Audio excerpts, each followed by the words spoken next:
ఆంధ్రప్రదేశ్ ముఖ్యమంత్రి చంద్రబాబు నాయుడును నరేంద్ర మోడీ అంటే ప్రధానమంత్రి నరేంద్ర మోడీ బీజేపీ నాయకత్వం పూర్తిగా నమ్మడం లేదా?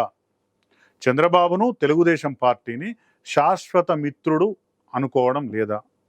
జగన్మోహన్ రెడ్డిని ఇంకా టచ్లోనే ఉంచుకున్నారా? రాష్ట్రంలో ప్రధాన ప్రత్యర్థులైన తెలుగుదేశం, వైఎస్ఆర్సీపీ రెండింటితో బీజేపీ సమాంతరంగా ప్రేమాయణం నడుపుతున్నదా? జగన్మోహన్ రెడ్డి కూడా కేసుల భయంతోనో మరో కారణంతోనో చంద్రబాబు నాయుడు మరింత బలపడకూడదనో బీజేపీతో సఖ్యతనే కోరుకుంటున్నారా? ఈ ప్రశ్నలన్నీ ఇప్పుడు ముందుకొస్తున్నాయి. గత కొంతకాలంగా ఆంధ్రప్రదేశ్ రాష్ట్ర రాజకీయాలను నిశితంగా గమనిస్తే ఎవరికైనా ఇవే సందేహాలు కలుగుతాయి. ఉపరాష్ట్రపతి ఎన్నికల్లో వైఎస్ఆర్సీపీ మద్దతును బీజేపీ కోరడం, జగన్మోహన్ రెడ్డి వెంటనే అంగీకరించడం జరిగిపోయాయి.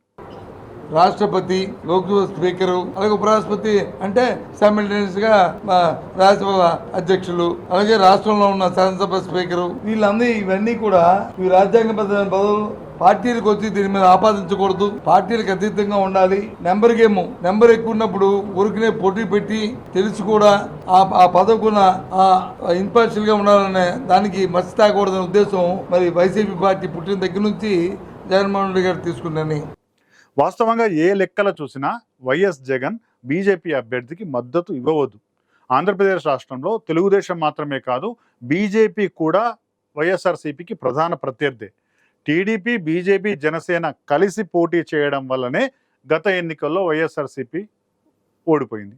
బీజేపీ జత కలవడం వల్లనే తాము ఓడిపోయామని వైఎస్ఆర్సీపీ ప్రకటించింది కూడా.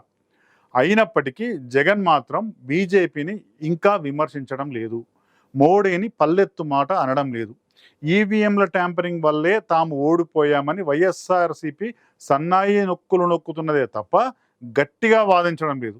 ఓటు చోరీ అంటూ రాహుల్ గాంధీ బీజేపీ మీద, ఎన్నికల సంఘం మీద ఒక యుద్ధమే చేస్తుంటే జగన్ దాన్నో ఆయుధంగా వాడుకోవాలి. కానీ విచిత్రంగా జగన్ తిరిగి రాహుల్ మీదనే దాడి చేస్తున్నారు తప్ప మోడీ మీద కానీ, బీజేపీ మీద కానీ, ఎన్నికల సంఘం మీద కానీ విమర్శలు చేయడం లేదు. ఈ రాహుల్ గాంధీ అనే వ్యక్తి ఏదైతే చెప్తా ఉన్నారో, ఎందుకు ఈ రాహుల్ గాంధీ అనే వ్యక్తి ఆంధ్ర గురించి ఎందుకు మాట్లాడడం లేదు చెప్పు? చంద్రబాబు నాయుడుతో హాట్లైన్లో టచ్లో ఉన్నాడు కాబట్టి మాట్లాడడం. మొత్తంగా జగన్ వైఖరి చూస్తుంటే ఎలాగైనా సరే బీజేపీతో కలిసి ఉండాలని నిర్ణయించుకున్నట్లు మనకు చాలా స్పష్టంగా కనిపిస్తున్నది. జగన్మోహన్ రెడ్డిపై నడుస్తున్న ఈడీ, సిబిఐ కేసుల వల్లనే బీజేపీకి భయపడుతున్నారనే అభిప్రాయాలు సర్వత్రా ఉన్నాయి. ఇదొక్కటే కారణం కాకుండా తాను బీజేపీకి పూర్తిగా దూరం అయితే చంద్రబాబు మరింత దగ్గరవుతారనే అభిప్రాయం కూడా జగన్లో ఉంది. నిజానికి ఉపరాష్ట్రపతి ఎన్నికల్లో ఏ కూటమి అభ్యర్థికి ఓటు వేయకుండా తటస్థంగా ఉండే వెసులుబాటు కూడా జగన్మోహన్ రెడ్డికి ఉంది. కానీ ఆ ఛాయిస్ను కూడా జగన్ తీసుకోవడం లేదు.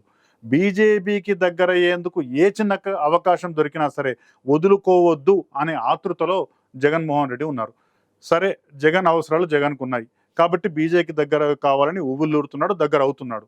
మరి బీజేపీ కూడా ఎందుకు జగన్ పట్ల అత్యంత దయతో, ఎంతో సానుభూతితో, చాలా ప్రేమతో వ్యవహరిస్తున్నది అనేది ఇక్కడ ప్రశ్న. వాస్తవంగా ఉపరాష్ట్రపతి ఎన్నికల్లో గెలవడానికి కావాల్సినన్ని ఓట్లు ఎన్డీఏకు ఉన్నాయి. జగన్ పార్టీ ద్వారా వచ్చే 11 ఓట్లు పెద్దగా ప్రభావం చూపవు. అయినా సరే బీజేపీ సీనియర్ నాయకులు జగన్ను తమ ప్రత్యర్థిగా చూడడం లేదు.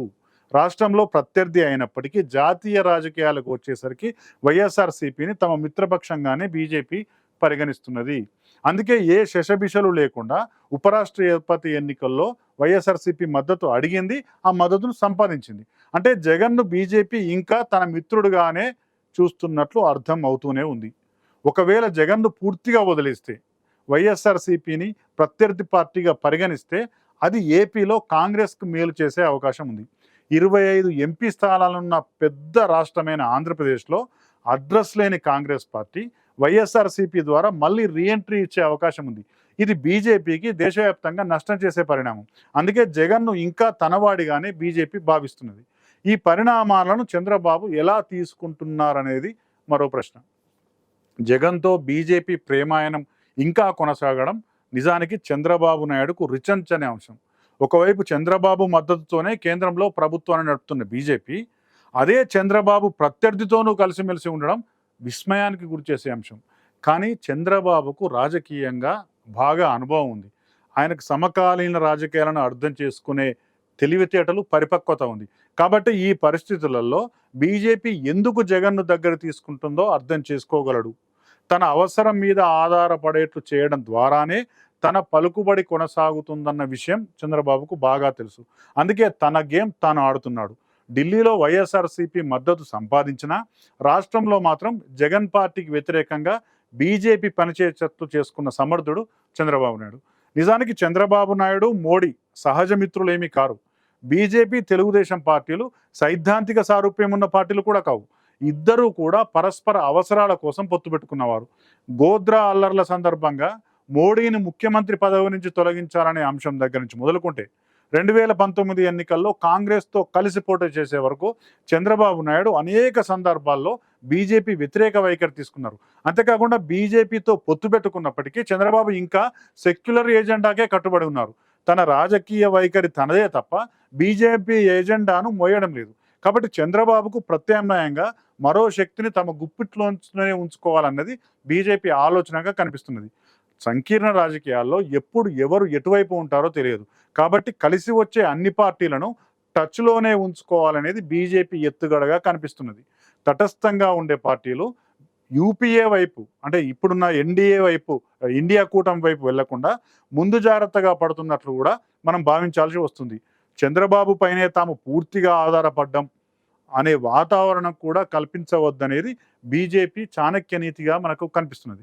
మొత్తంగా కలిసి కాపురం చేస్తున్నప్పటికీ పరస్పర విశ్వాసం బీజేపీ, టీడీపీ మధ్య ఉన్నాయా అనే సందేహాలను మాత్రం తాజా పరిణామాలు కల్పిస్తున్నాయి.